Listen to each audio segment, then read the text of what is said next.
Another 235 deaths in New York City today. That is the largest one-day total. The governor today saying that they are still climbing the mountain in New York State.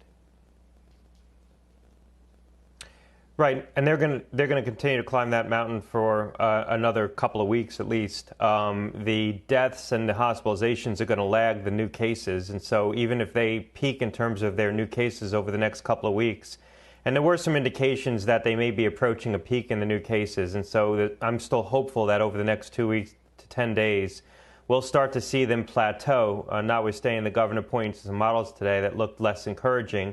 But the hospitalizations will continue to climb, and the deaths, unfortunately, are going to continue to climb past the point in which the new cases peak, simply because there's a delay to hospitalization and a delay in the time to death from this virus. Finally today in the state of Florida, a stay-at-home order across the entire state. We spoke about this last evening. You urged the governor to do just that. Your reaction to the news tonight?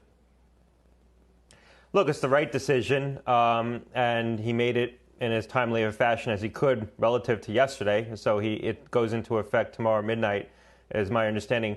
That state's heavily seeded at this point. There's probably a lot of virus in that state. You see a doubling every 4 days in the number of cases. Hospitalizations are starting to climb. That state could be on the cusp of really exploding in terms of the number of cases that they have and the morbidity in that population. And as you know, they have an older population. They have a lot of nursing homes and institutions that are going to be very susceptible to spread within those institutions. So they need to be on guard right now and really alert that they're facing potentially a pretty tough situation.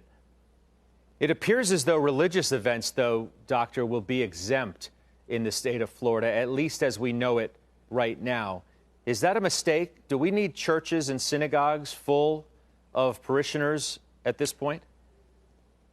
Well, look, I hope that religious institutions act responsibly. I think it was an unfortunate carve-out, perhaps made for some political considerations, but I hope that the institutions themselves act more responsibly and don't hold services at this point. And this is a month that we really need to hunker down, work together. It's going to be shared sacrifice.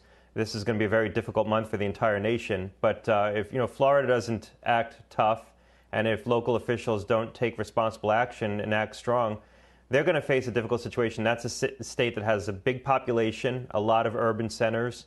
They're coming up against their warming months, and so that should be a backstop, but they can't put all their stock in that. That's not going to be an entire backstop. They need to take tough mitigation steps, and so they may have caught a break in terms of when this started to spread in the state. It's getting very warm there. It's hot in the 80s now. It's getting humid. And that should help be a backstop against spread. But this virus is still going to transfer in warm weather, and they can't count on that entirely. So let me ask you about that. Bill Gates today writing in the Washington Post, quote, "Shut down anywhere means shut down everywhere." Is he right? Why not just shut the country down for 30 days? And can you do it piecemeal style and be successful? Or is Mr. Gates correct? Well, the country is effectively shutting down. I mean, it's hard to orchestrate these things federally. The federal government has limited authority in this regard, and it's really left to state and local officials to make these decisions. But it's by and large happening. There's some states that are still lagging, like Alabama.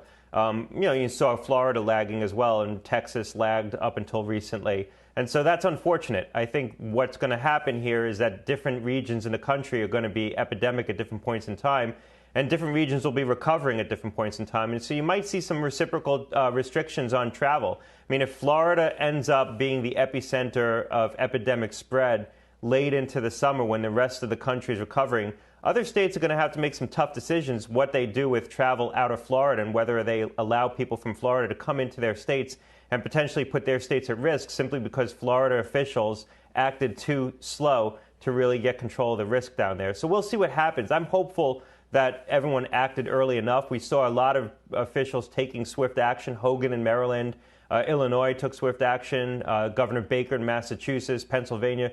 So there were governors that really stepped up early-ish and took very swift action, and hopefully that's going to pay dividends in the next couple of weeks as we see the epidemic curves start to hopefully level off in this country in those parts of the nation. I want to get to some Twitter questions in a moment, but first, air travel. Should it be banned nationwide at this point?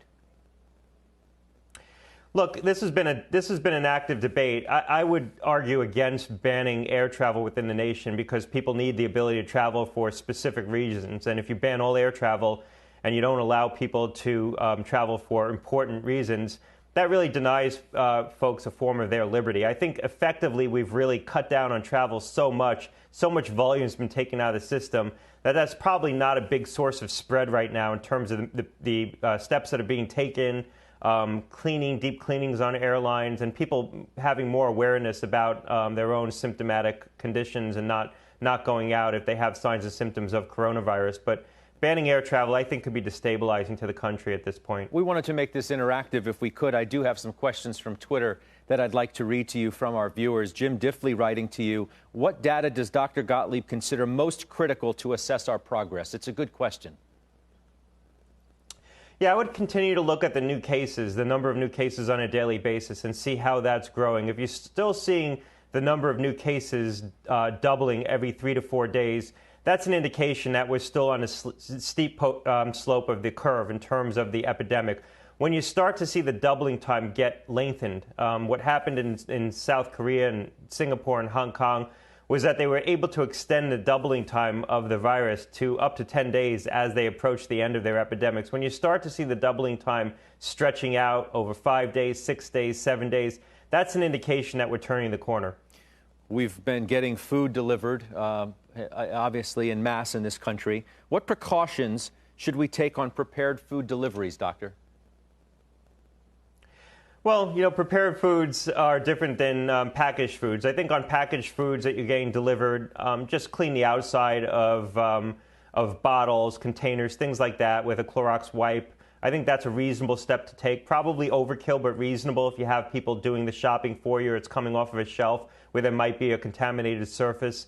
With prepared foods, you're at more risk because you're dependent upon the person who prepared the food. If it's an item that can be reheated, the risk goes down. But there is some risk there. But look, there's a point at which we can't reduce all the risk, and we need to continue to live. And so, we need to be willing to take some reasonable risks to attend to daily needs like eating. I'm going to squeeze one more in. Why does the doctor think summer and a better toolbox, a word you've often used, will lead to a backstop on the spread? Singapore did everything right and still had to move to broad mitigation efforts in a country where it's 90 degrees and 80% humidity. What will be different in the U.S. in 2 months? Well, that's exactly right. Well, first of all, Singapore had success, and so how much the climate played as a factor into that is unclear, and we're not going to be able to isolate that effect. We know that coronaviruses don't transfer in the summer typically. This one will because it's so novel. People are very susceptible to it. But that said, the summer should be a backstop. It should help. It's not going to stop the spread of this virus, but it should help in part because droplet transmission doesn't happen as efficiently in the summer, and in part because people are out more in the summer. So the epidemiology of spread changes when people get out of indoor spaces where you're more likely to spread a virus like this. And so the summer should be helpful in that regard. But the questioner is exactly right. This virus did continue to spread in Singapore and other warm climates, and that's unusual for a coronavirus. As far as the toolbox is concerned, we're a couple of years away from a vaccine. I think to be conservative, we have to figure it's going to be 2 years to a vaccine. We need to plan for that.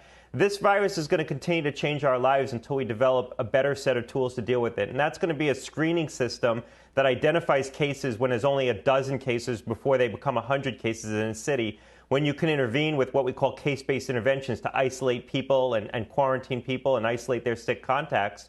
But you also need a therapeutic, and I truly think we can have a drug, but we really need to see global regulators step up and act more aggressively to try to bring drugs through development. You don't really get a sense that there's a shared sense of urgency around the world in trying to get a therapeutic here, and I think a therapeutic is eminently achievable if we really set our minds to it. We're seeing a concerted action on the part of industry. Companies are coming together and meeting in a pre-competitive fashion to share data and share resources to try to bring a therapeutic to the market. Policymakers need to meet them, and I think they need to be willing to take risks as well to get things through development more rapidly, given the sense of urgency and the public health need here. 2 years, though, for a vaccine is longer than we've been hearing from officials, including from the task force, who continue to maintain maybe a year and a half. Well, look, a year and a half is the optimistic scenario. I don't think we should plan for the optimistic scenario on a vaccine. This is a vaccine against a virus we've never developed a vaccine against before. We've never had a vaccine to a coronavirus. The platforms that are being used to develop this vaccine themselves are very novel. We've never used these kinds of approaches to developing a vaccine. So this is, stacked risk, if you will. And we're also going to, when we get a vaccine, we're going to be mass inoculating an entire population with the vaccine. And so the need for an assurance of safety is going to be increased in this regard. So I think to budget conservatively, we have to think that we need to get through a couple of years, a couple of cycles of this before we have a vaccine. If we get lucky and we have one sooner, that will be fantastic. But I wouldn't plan for that. I would plan for what the toolbox is going to look like absent a vaccine. And it needs to be robust enough to prevent the recurrence of what we're having right now.